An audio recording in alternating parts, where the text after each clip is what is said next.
piano right now. I'm playing air piano to that song. You play the piano, don't you? A little bit. Oh, Yeah. you play. I play the drums like crazy. Well, play it. Let me hear you. Dum, ticka, dum. No, Listen. Ooh. Thank Ooh, you. wow. I can create any. Wow, Thank you, that corny. was corny. Thank you. That was great. I can create any groove, any style, any tempo because I'm a groove master, baby doll. And that's all in your head going on right now. That's right now. That's what happens in me. Yeah. That's Eric Stromer's And by the Cindy way, consequently, two sons, not one, two sons played drums. They each have their own drum set in their own bedroom in my home. It gets a little noisy. It gets kind of crazy. It's all right. Home Wizards here, where we love to improve your home and improve your life. And we get questions from you guys a lot, and we thought that we would answer them. We answer them basically on videos on our website at yourhomewizards.com. It's called You Ask, We Answer. But we also answer them here on the air. And so we thought we'd go through some questions that are really, I think a lot of us can relate to. So Can I tell you what one of the questions was here? Okay, because I know you got the answer. Who's it from, by the way? This one is from Judy. Oh, hi, Judy. Hi, Judy. This one is about granite. She says, first of all, that she needs a fix, a creative fix for bad granite crack that's right in the front of the sink. Yes. And it's so beautiful. It's a Labrador, not a Labrador dog, no. A Labrador antique granite. And she hates the thought of trashing the whole counter. Please help. The crack is getting bigger. Okay, so first and foremost, Judy, always check out why it's cracking. Either you've dropped something on the edge and it's cracking because of that, or the support system and the cabinetry underneath is flexing and then it'll continue to crack. So alleviate that first from the cabinet maker standpoint. Now, secondarily, granite guys, any stone guys use a product called Bondo, which is a two-part epoxy system. They use it to repair auto body and paint projects. And so you mix part A and part B, and it becomes this paste that gives you about a 2 to 3 minute window of usability. And then the key when you're repairing granite or making, that's what they fill the seams in with when they put stone in. Yeah. They use Bondo, but they tint it with color. What's happening? No, that was my computer. Oh, I see. It sounds like you had a drag strip commercial on your computer. So what they do is they tint the Bondo with a tint colorant, right? Oh. So you can kind of do two different colorants in one tint area to kind of get your color, what your granite looks like. So test it somewhere first. Test it a little bit. You can just literally put the palette next to your granite and see if that looks good for you. But remember, short window of opportunity to mix it up, and don't mix too much. Mix about a quarter's amount of Bondo, part A and part B.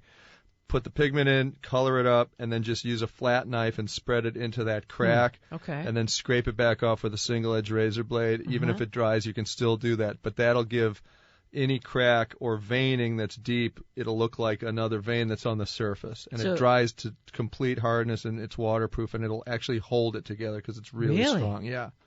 Bondo's the key. Bondo. Well, because I was online and I found some video. That's what you just heard me queuing up then. I just wanted to ask what you thought about it. It's another kind of a material that apparently is on par with what dentists use. Okay. And it's called Pro Caliber. Have you heard about this? No. And apparently it's something like that. Sure. But then you use a laser light. Laser. And it kind of heats up this resin material that goes into the crack, and then it kind of connects it when you're holding the laser. Does that sound kind of goofy? It's probably the same kind of a thing, but instead of using the part A and part B epoxy, the laser light probably sets off the reaction. So either one would work, but Bondo's what all the guys use when they install. There's also professionals you can hire. Very much so, and probably pretty inexpensive, but I would just ask you to give it a shot on your own first, because if it does set up and dry on you on the stone, again, you can take a single-edge razor blade and just scrape it off very easily, so don't worry about making a mistake. All right. But the colorant is the key. That'll give you the exact look and tonality of your existing stone. That vein. Yeah. And if you have, like, maybe, hopefully, in any project, if you have to have a little piece of your old granite or your, somewhere in the garage, maybe test that. You could actually mix the part A and part B and the colorants that you use on that piece of granite, little sampler and smear granite. It back and forth, kind of like you're flipping hash browns over and over again with a spatula. That's how you do it. Okay. And you smear it. If you've ever painted with oil paints or acrylic, it's the same way you mix those. All right. Yeah. Here's another question. This one comes from, let's see, who wrote this one? This one's from Annette, and she is going to have a wedding in the backyard next year for her daughter. and they have a serious root problem, and it's a beautiful pepper tree. And if you have pepper trees in California, you know how they are. They're gorgeous. They have this weepy willow, beautiful leafing effect, but they can make a mess, and the roots can cause a problem with your hard surfaces. Sure. And so she has a patio in the back, and the root is basically saying, I'm the boss of you, Yeah. and is causing quite a mess with their patio. But they love the idea of the shade, and so her question is, what do you do? And I don't know. I think because weddings are expensive, she doesn't have a lot of money to completely renovate the entire backyard. She can afford. She's gotten a quote to take the tree out, which is one option. But she's not sure. Maybe she could just cut away part of the root and reconstruct the patio part itself, right? Yeah. So you know how you do that. What? If you're going to cut the patio out, you have to take a concrete saw, and you can rent them at the big box stores, and it's literally like a snow blower with a blade on it that cuts through cement that has water that shoots down upon the cement. And you run it along your cut area that you want to do. You'll do like chalk lines to give you an idea of where you're going to cut. Cut it out, excavate it. And then relay the brick. Well, then you got to cut the root out and dig it out. Yeah, it's a huge job. Or you could have an arborist do it, right? Yes, you could. You could have a certified, and probably that's important too, to have a certified arborist do that, so you don't kill this beautiful tree. Well, sometimes, I was going to say, if you cut these main roots off, it's going to starve it. So it would be the best solution is to get an arborist there to give you their recommendation and then proceed from there. But I've done it a couple of times in my own projects on my own houses that I've remodeled and stuff. I've cut some pretty big roots out and no problem. Good. And trees, the tree trees survived. are hardy, Yeah. Everything's fine. If she was going to get rid of the tree, her other question was that she'd like to add some shade, maybe a pergola, and what do you do on a budget? And we've seen some great solutions for shade. I like those the sun sails. The sails, The yeah. sun sails. Yeah. If you go online and Google sun sails, I mean, they're under $100. I want to say that you can get some for even $75. Yeah. And it can be a standalone, artistic, just envision like a sail from a boat, and it comes in different colored fabrics. Yeah, and you're hanging it from cleats that are attached to either the side of your house or another tree somewhere, so that you have 3 points, or 4 if it's a triangle, or 4 points if it's a square or rectangle. And you can even have posts coming out of the ground with cement to hold them in place, like basketball poles. Exactly.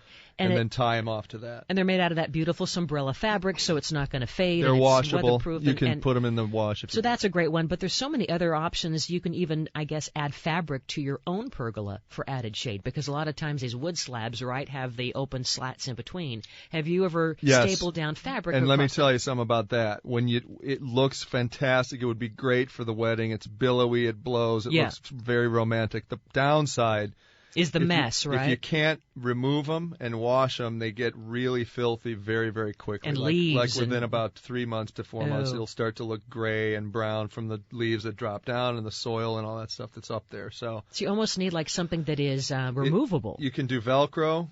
You can also have little eyelets, think nautical applications where you have little ringlets and eyelets that kind of hook on. You can do it that way. And then there are systems that they sell where you can unzip them and stuff like that. And there's motorized versions too, where these curtains, like with a remote control, you turn it on and there goes the fabric, right? Yeah. Snaps work great too. Snaps. Yeah. But those are all different price points. But hopefully that'll give you some solutions for that. But if you are gonna have the arborist come and cut the tree down, it's probably the same cost to get somebody to come out and cut the slab out and cut the root out. So you should, if you want to keep the tree, go with the cement option first and have that done. And then if you don't, then you got to do the whole thing and take the cement and the root out anyway. I think a lot of people are thinking about that with summer on its way and outdoor living, That's so right. hopefully that'll help all of you. Nothing beats shade, though, I'll tell you. I know, you got to have it. Yeah. Well, so keep the questions coming. All you do is go to our website, go to yourhomewizards.com. yourhomewizards.com, and right there it says contact us, and let her fly. Give us some questions, and we're here to help, and we'll give you answers here on the air and also on videos on the website. Right there to the upper right, it says you ask, we answer, and we have some fun videos right there right now. Just go to yourhomewizards.com. So when we come back, we're going to talk about some more great things. If you have a great pet, this morning I woke up with our beautiful 2 Old English sheepdogs, And I just thought about, boy, I wish they could live forever. And we're going to talk about some great things you can do to pay tribute to those furry members of our family. Not talking about your father-in-law. Hey! And a little bit later, boy, there is another darn pest that is trying to get the best of us.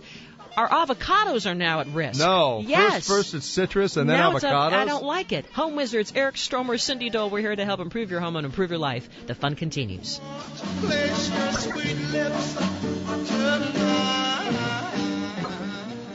You know, this July, a brand new TV show is going to show up on the air on A&E. And TV is going to change. TV history. It's going to revolutionize the television industry. You know why? Because you're going to have a great show. Because my brother Kurt and I and a designer named Megan Weaver are going to start remodeling the most hideous houses across the country. The show is called Hideous Houses. It premieres in July on A&E at 12 o'clock. So check it out. On what day? Saturdays. Oh, great. Yeah, Saturday mornings. Great. Yeah, I know. So you and I will do this broadcast, and then we will go directly to a television viewing area, and we will turn the TV off and do other business because I've already seen them. But it's going to be great because you're traveling the country in search of homes that need a little tweaking. Yeah, homes high and low. And, you know, you, as the listener, may be eligible for my brother, myself, and our designer to show up and help out. And you know what else is going to happen? What? Cindy's going to come with some refreshments. And I'll be hiding behind the plants with your coffee. Check it out on A&E. God, I love you. I don't know. How could I be so fortunate? Hideous Houses.